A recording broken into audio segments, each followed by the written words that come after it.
caros hermanos, es bueno que esta noche penetremos a fondo en esto de la conciencia. Muchos creen que por medio de la ley de la evolución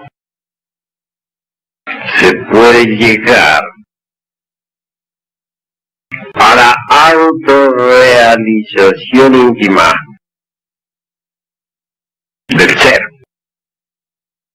Y eso, naturalmente, es un craso error.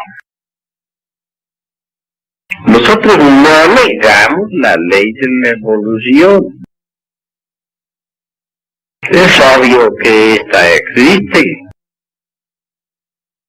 Lo absurdo precisamente consiste en atribuirle a tal ley aspectos psicológicos que no tiene. Es ostensible que a toda su vida le sucede una bajada. Sería inconcebible una subida infinita. Si ascendemos por una montaña, llegamos hasta la cumbre, y allí inevitablemente vamos a encontrarnos con la bajada. Así son las leyes de la evolución, mis queridos hermanos, y de la involución. Se evoluciona hasta cierto punto definido completamente por la naturaleza. Y luego se inician los procesos involutivos.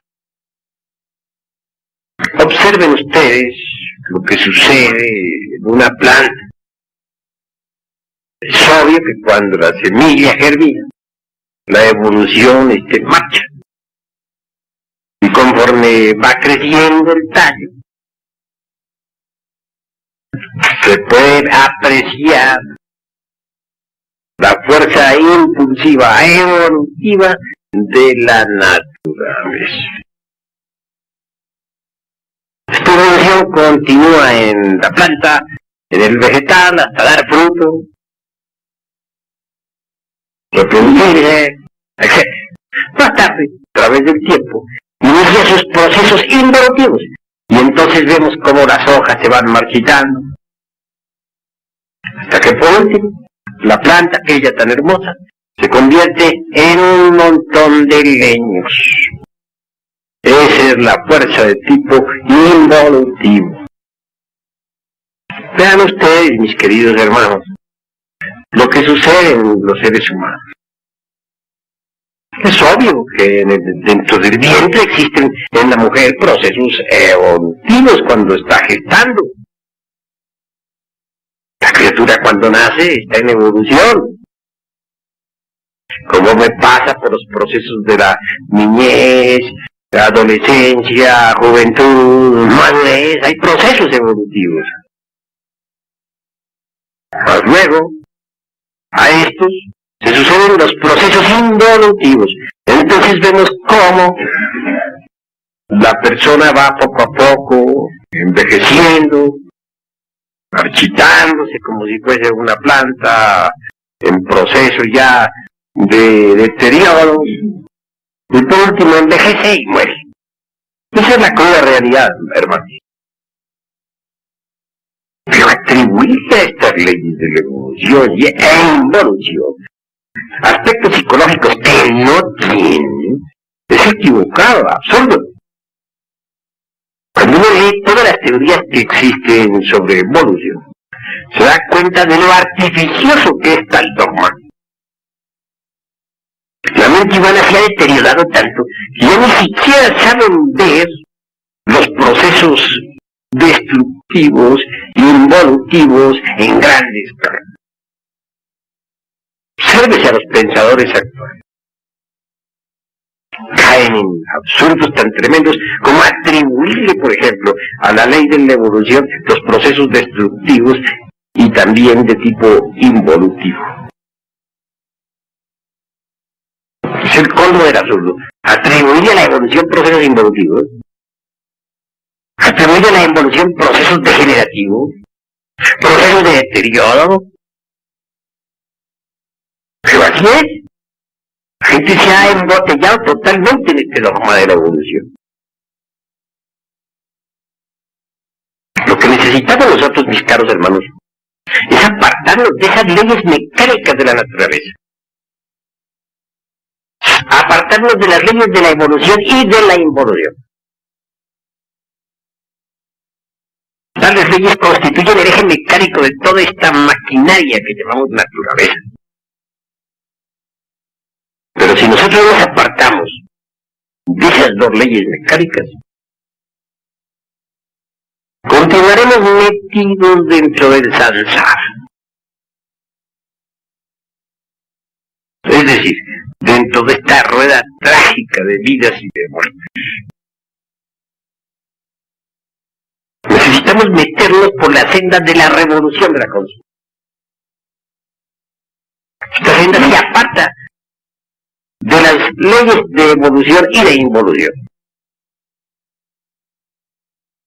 La senda de la revolución de la conciencia ya fue enseñada por el Divino Maestro. Es el camino angosto, estrecho y difícil que conduce a la luz. Y que muy pocos son los que lo hacen. Jesús no dijo que hubieran 3 caminos, ni 5, ni 7, ni 12, como piensan muchos. Jesús nos habló de un camino único, angosto, estrecho y espantosamente difícil. El gran camino, Jesús, tampoco le prometió el reino a todo el mundo. Si estudiamos cuidadosamente los 4 evangelios, podemos ver cómo el Maestro hace énfasis en la dificultad para entrar al reino. Escrito está, muchos son los llamados y pocos los escogidos. Pero cuando se habla de escogidos, todos se sienten escogidos. Los protestantes creen que ellos son los escogidos. Los católicos suponen que ellos, y cada cual por el hecho de estar afiliado a tal o cual secta, a tal o cual religión, suponen ser escogidos. No, mis caros hermanos, debemos ser un poquito más maduros en nuestro pensamiento. Para ser escogidos hay que llegar al nacimiento segundo. A ese segundo nacimiento del cual nos habló Nicodemo y del cual nos habló también Jesús. Recuerden ustedes, mis caros hermanos, lo que está escrito en las Sagradas. Leyendo Nicodemo, a Jesús le dijo, maestro,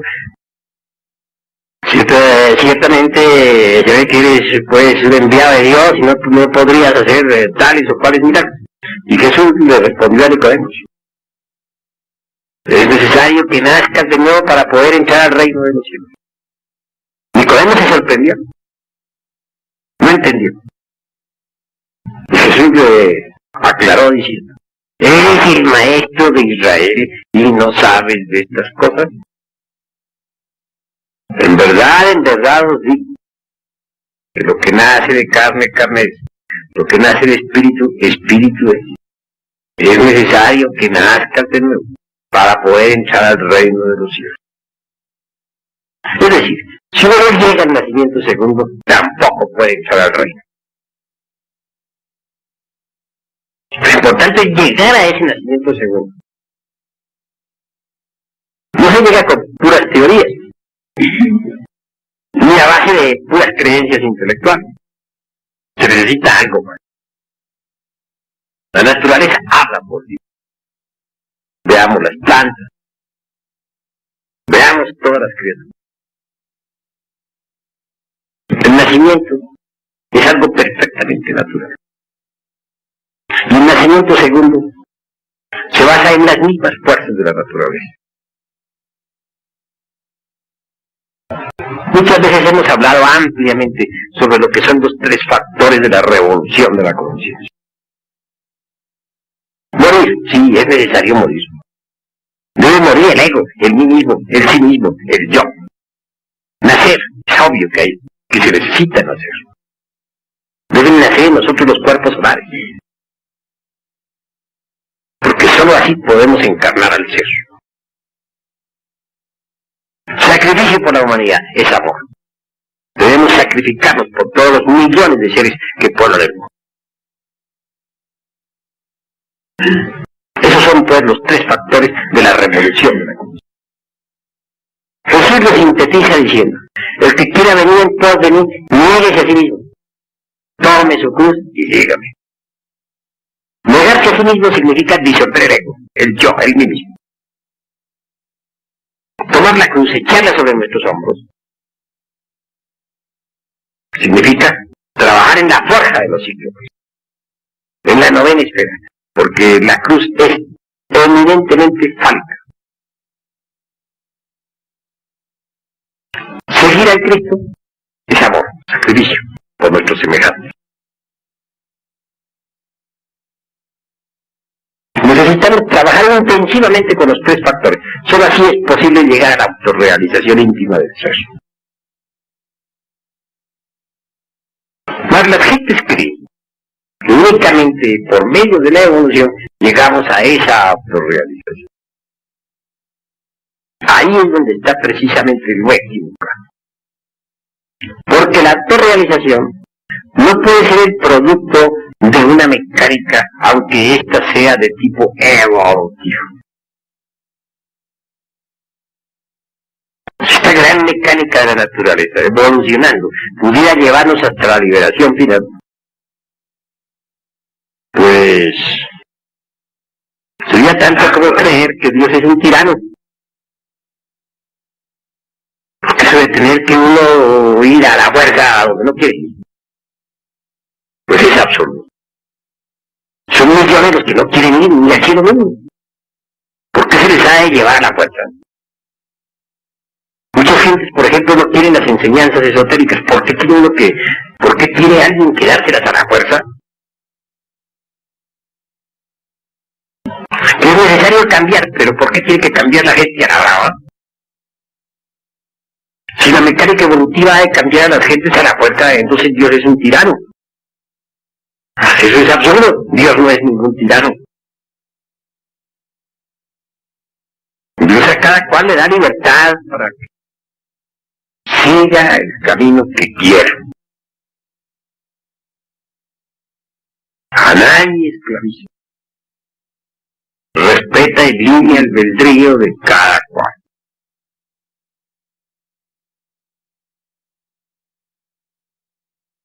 Muchos creen que, por ejemplo, a través de las innumerables reencarnaciones se llega a la perfección. Y eso es falso.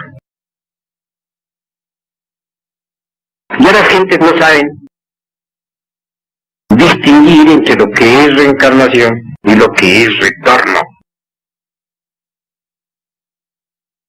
La reencarnación fue dada a conocer en la India por el señor Krishna, el cual, como se sabe, vivió unos 1000 años antes de Jesús.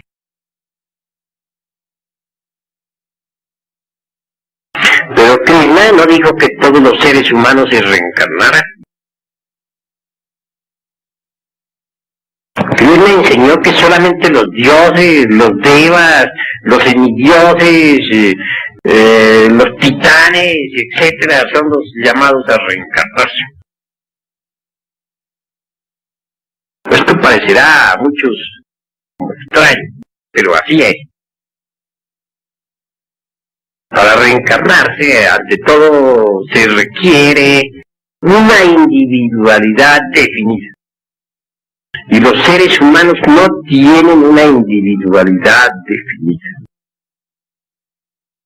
Si los observamos cuidadosamente, están llenos de terribles contradicciones.